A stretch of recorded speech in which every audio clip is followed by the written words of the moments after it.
Yo quisiera en estos minutos hacer una concientización sobre el tema de la exógena. En primer lugar, se tiene que tener en cuenta que nuestro sistema tributario es probatorio. ¿Qué significa eso? Que las cifras que yo voy a llevar al formulario tienen que estar debidamente probadas.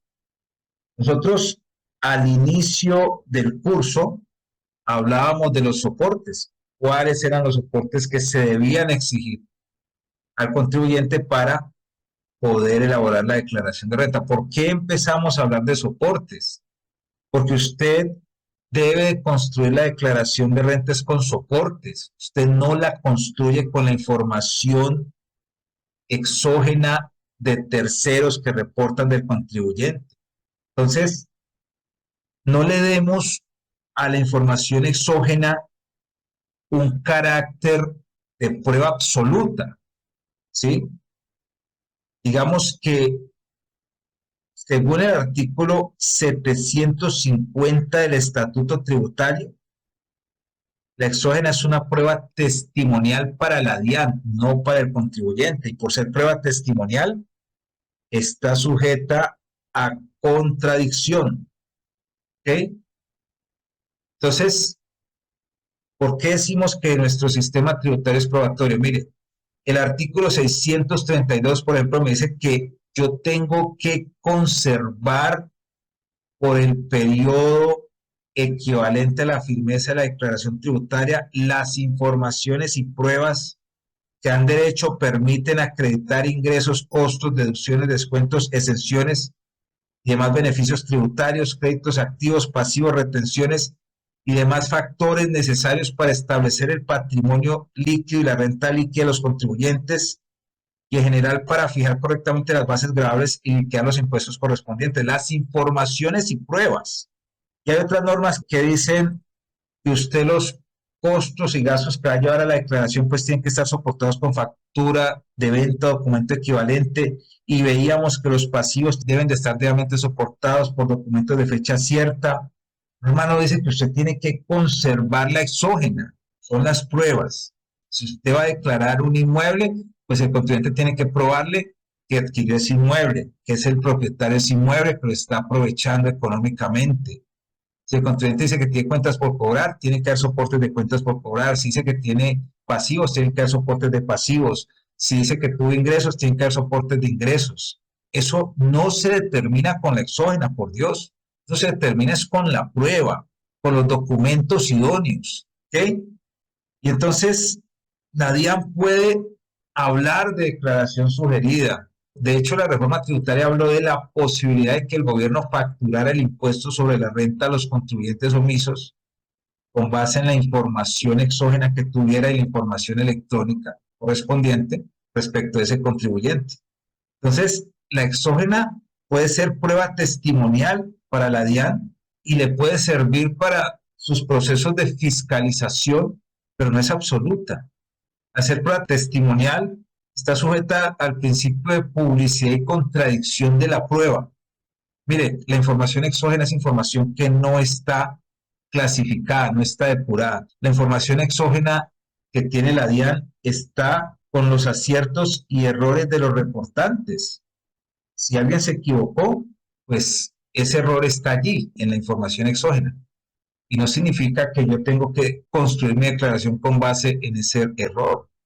La información exógena no es absoluta, hay información que presenta inconsistencias porque se reporta dos veces, las firmas autorizadas, la participación en la propiedad de bienes inmuebles, la enajenación de bienes y derechos por parte del comprador y de la notaría, la enajenación de títulos cotizables por parte del comprador y del comisionista de bolsa, el reporte de las cesantías realizadas, porque la estructura de la exógena nos lleva a eso.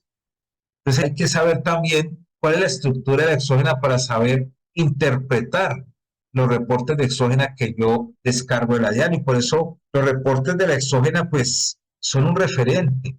Actualmente la DIAN cuenta con información duplicada. Me refiero, por ejemplo, a la información de los formatos de ingresos, formato de 07, la información de las facturas electrónicas. Si yo soy facturador electrónico, la información de mis ventas la tiene la DIAN y cuando yo la reporto del 1007, le va a reportar la misma información. Y creo que ahí es donde se está generando de pronto los problemas en torno a esta información exógena para 2023. Se está articulando el módulo de las facturas electrónicas al módulo de la información exógena. Y la DIAN es tan consciente de que esta información es absoluta que lo advierte, ¿no? En el respectivo informe dice, si esta información presenta inconsistencias, debe comunicarse o acudir a la persona jurídica que entrega la información. Y para cumplir con su obligación de declarar la información exógena tributaria no es indispensable y no reemplaza la información de su realidad económica ni lo exonera de declarar los valores totales que correspondan.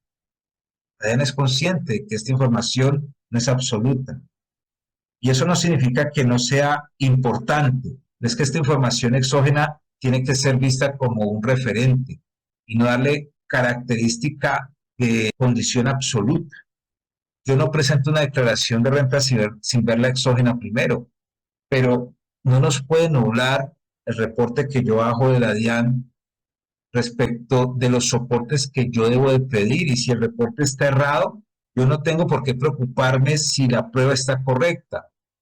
Yo he visto errores en la exógena de bancos. Alguna vez a un banco se le fue un cero de más. He visto errores en la exógena de notarías y he visto errores en la exógena de muchas entidades grandes, porque reitero, la exógena no es absoluta y se va para la DIAN con las condiciones del contribuyente reportante, con sus aciertos, con sus errores y con sus interpretaciones.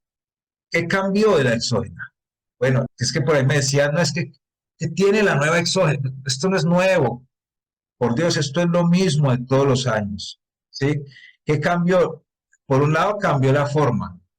Es un informe más bonito, más colorido, y le incluyeron unos topes, o sea, un resumen de ingresos, dice el valor del patrimonio. Ese valor del patrimonio, en todos los casos que he analizado, corresponde al valor del patrimonio bruto de la renta del año anterior. Que los consumos, que el movimiento bancario y que las compras. Esas compras corresponden al otro módulo de compras con facturación electrónica. Usted baja de la DIAN. Por ejemplo, en el módulo de compras dice que la persona compró 20 millones, entonces le dice compra 20 millones.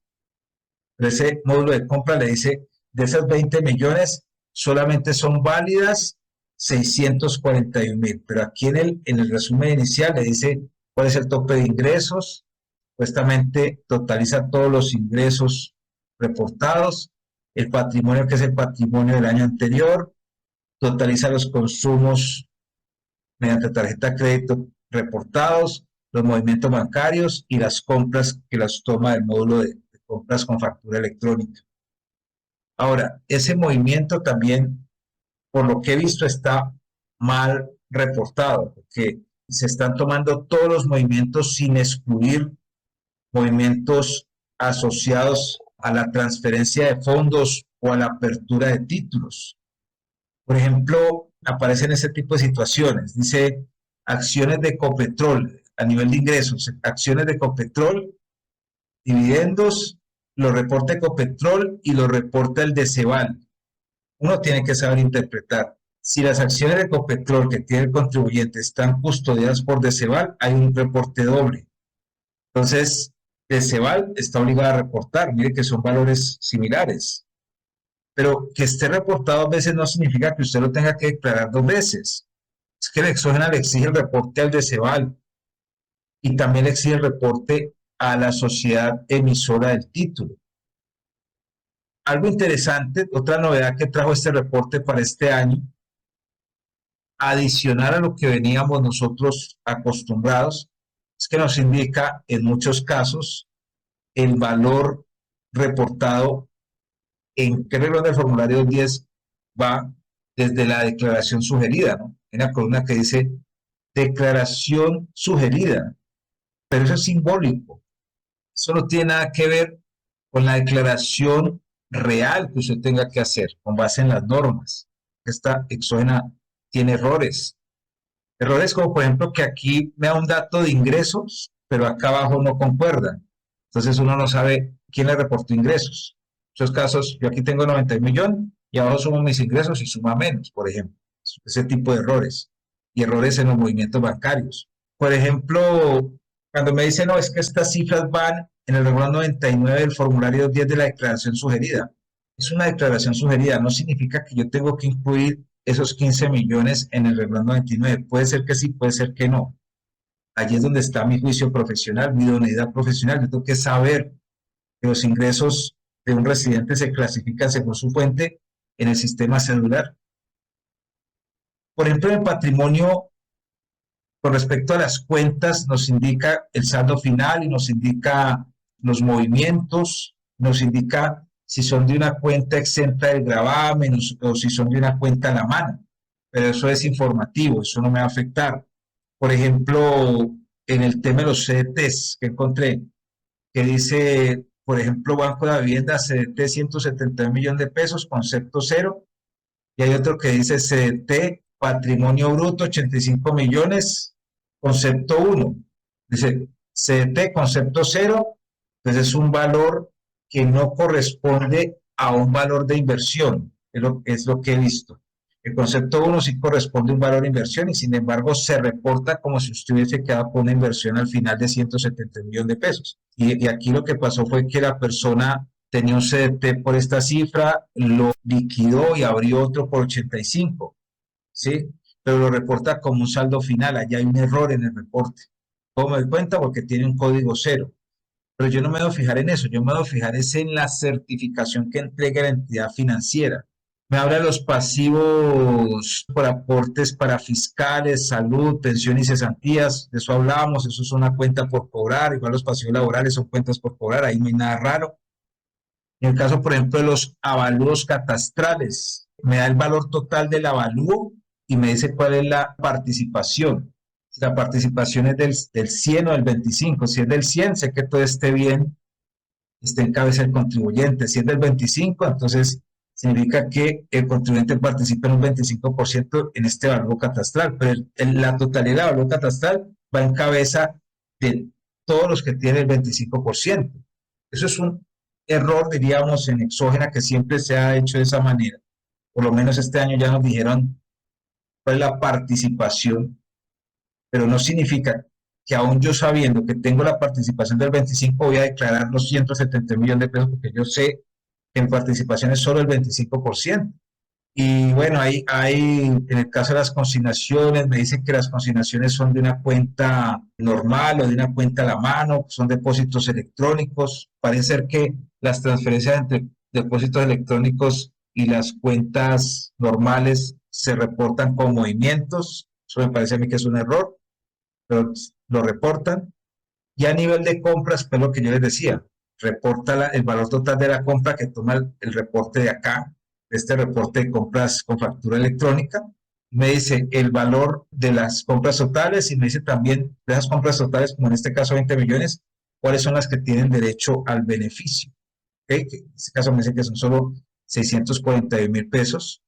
Y hay algo adicional que dice que, por ejemplo, Banco Bogotá reportó un ingreso por recuperación de costos de deducción de la renta líquida por 74 mil pesos. Es algo así como que Banco Bogotá le había dado de baja una cuenta por cobrar al contribuyente, el contribuyente la paga y para el banco se vuelve una renta líquida. Pero la estructura fuera pues de las menciones a la declaración sugerida, fuera de los valores totales de ingresos, patrimonio, la estructura es muy similar a lo que siempre hemos venido manejando, o sea, allí no le veo yo nada nuevo a eso. Vuelvo y les digo, la exógena no tiene carácter absoluto. El tema tributario es probatorio.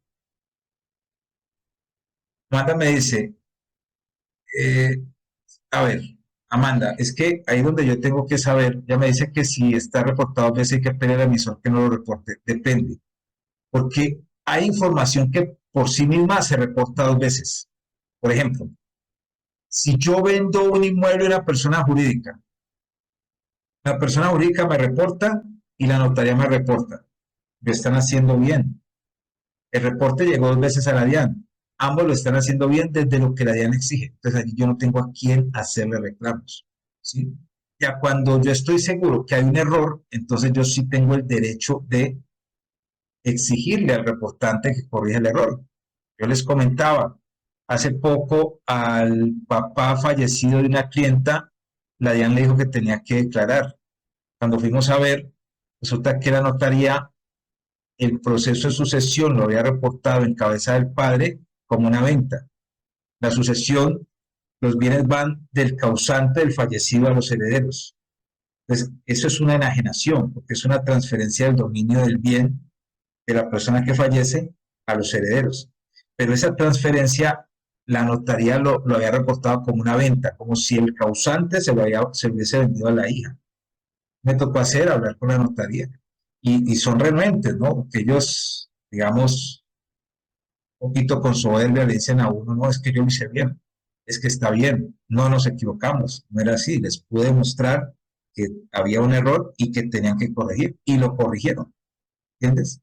Allí sí había un error, pero hay informaciones que se duplican es porque ya la estructura exógena lo determina de esa manera, ¿de acuerdo? Entonces uno tiene que saber cuándo sí hay un error y cuándo no hay un error, ¿vale? Bueno, cuídense mucho.